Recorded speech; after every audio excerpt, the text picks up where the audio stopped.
The battle at Fort Pitt occurred in 1885 when a group of Cree warriors, led by Little Bad Man, attempted to take control of the fort. The Cree as well as the Métis were protesting the Canadian government's failure to fulfill the promises of the 1876 treaty. The Canadian government sent a military force to the area to protect the fort, and the two sides clashed in a brief skirmish. The battle at Fort Pitt was significant in Canadian history. It marked the beginning of a series of military confrontations between the Canadian government and Indigenous people who were protesting the government's failure to fulfill its treaty obligations. This battle also highlighted the Canadian government's concern with the possibility of Indigenous people joining forces with the United States. A fear that had been present since the War of 1812.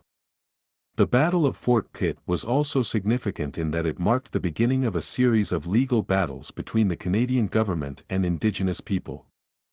In the wake of the battle, the government passed a series of laws that restricted the movement of Indigenous people and limited their access to government services.